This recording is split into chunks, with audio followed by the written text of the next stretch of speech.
বাংলাদেশের আকাশ সময় একটা ড্রোন উড়াইছি, তাতে দাদাদের কাঁপাকাঁপি শুরু হয়ে গেছে। যদি আমাদের কাছে কয়েকটা মিসাইল থাকতো, তাহলে কি অবস্থা হয়েছে দাদাদের চিন্তা করেন। হ্যাঁ, শুধু একটা ড্রোন উড়াইছি। আমাদের কাছে ড্রোন তো বেশি নাই, মাত্র 6টা ড্রোন আছে। তুরস্ক থেকে 6টা ড্রোন আনা হয়েছে, মাত্র 6টা ড্রোন আছে। তো দেখি দাদা বাবুরা একটু মাতামাতি বেশি শুরু করছে। তো ডক্টর মোহাম্মদ ইউনূস হয়তো পরামর্শ দিচ্ছে যে শিলিগুড়ি করিডোরের কাছে একটা ড্রোন টোন উড়াও, ঠিক আছে। তো ড্রোনটা উড়াইছে, এই ওরা ড্রোন উড়ানোর জন্য আমাদের আকাশ সীমা আমরা ড্রোন উড়াই, যুদ্ধ বিমান উড়াই, সেটা আমাদের ব্যাপার। এটা নিয়েও ইন্ডিয়া লেখালেখি শুরু করছে, চিন্তা করছেন? এটা নিয়েও ইন্ডিয়া লেখালেখি শুরু করছে যে বাংলাদেশ আকাশ সীমায় ড্রোন উড়াইছে। আমাদের কথা হচ্ছে আমরা স্বাধীন সার্বভৌম রাষ্ট্র, আমাদের সেফটির জন্য আমরা পাকিস্তান থেকে মিসাইল কিনি, আমরা মিসাইল সিটি করি, সেটা আমাদের একান্তই ব্যক্তিগত ব্যাপার, ঠিক না? আমরা কোন বিমানবন্দর চালু করব, কোনটা করব না, সেটাও আমাদের একান্ত ব্যক্তিগত ব্যাপার। আমরা তো তোমাদের আকাশ সীমা বা তোমাদের মানে ভূমি ব্যবহার করতেছি না, আমরা আমাদের ভূমি আমরা ব্যবহার করতেছি, ঠিক না? তা আমাদের ভূমি ব্যবহার করে আমরা স্বাধীনভাবে কিছু করতে পারবো না, করলেও তোমরা সমালোচনা শুরু করবা, এটা তো হইতে পারে না। হুম, তোমরা আমাদের সীমানায় যা মন চায় তাই করো, আমরা কি কোনো প্রতিবাদ করি? আমরা তো কোনো প্রতিবাদ করি না, আমরা তো চুপ থাকি।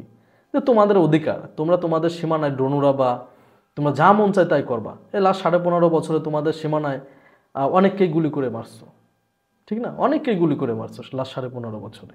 এখন তোমরা সংখ্যালঘু ইস্যু দেখায় বাংলাদেশে একটা বিশৃঙ্খলা সৃষ্টি করার ট্রাই করতেছো।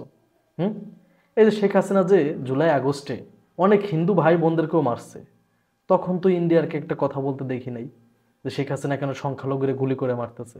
এই যারা শহীদ হয়েছে তাদের মাঝে তো অনেকে আছে হিন্দু, অনেক। কই তখন তো এটার বিরুদ্ধে কোনো কথা বলতে দেখি নাই শেখ হাসিনার বিরুদ্ধে। এখন সংখ্যালঘুরা নির্যাতিত, মেন ইস্যু শেখ হাসিনা কেন চলে গেল। শোনো দাদা বাবু, তোমরা বিপদে পড়বা, তোমাদের বিপদ আসন্ন। কেন? কারণ শেখ হাসিনা হচ্ছে কুফা। শেখ হাসিনা তোমার দেশে গেছে না, তোমার দেশে অশান্তি আসতেই থাকবে, চিন্তা করতে পারবে না। তোমার দেশে অশান্তি আসতেই থাকবে। তোমাদের যুদ্ধ লাগানোর মতো কোনো সক্ষমতা নাই, এটা আমরা খুব ভালো করেই জানি। তোমরা দিনভর চায়না সীমান্ত অপমানিত হও, পাকিস্তানের সীমান্ত অপমানিত হও, এখন বাকি আছে বাংলাদেশ, এখান থেকেও হবা, সে অপেক্ষাতেই আছো। কেবল তো একটা ড্রোন উড়াইছি, যাই হোক, দেখি কয়েকটা মিসাইল পাকিস্তানের কাছ থেকে আনা যায় কিনা। ভয় পাবা না দাদা, তোমরা তো কেবল বলতেছো যে একটা মিসাইল সিটি করবে, মানে অনেক কথাই বলতেছো, বাংলাদেশের চারপাশ ঘিরে রাখছো হ্যান ত্যান। এখন তোমরা চারপাশ ঘিরে রাখছো বাংলাদেশের সৈন্য বন্য দিয়ে, আমাদের সেফটি লাগবে না? তো আমরা দেখি দাদা পাকিস্তানের কাছ থেকে, আমাদের বড় ভাই, তাদের কাছ থেকে কয়েকটা মিসাইল আনা যায় নাকি। যাই হোক, এনে তোমাদের চারপাশে তাক করে বসে থাকবানি, ঠিক আছে? আমরা তো ছোট, দেখি।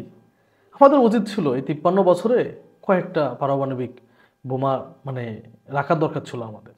সেটা তো আমাদের হয় নাই। হয় না একটা কারণেই, ইন্ডিয়া হইতে দেয় নাই। কারণ এগুলা তো ইন্ডিয়ার জন্য হুমকি। কারণ যুদ্ধ যদি কখনো হয় আমাদের ইন্ডিয়ার সাথেই হবে। কিন্তু এইগুলো রাখা উচিত ছিল যাতে ইন্ডিয়া বাংলাদেশ নিয়ে ছোটা ঘোরাইতে না পারে। এটা হচ্ছে বড় ভুল। এই আর ভুল আমরা করব না, এটা মনে করো না, আর ভুল করব না।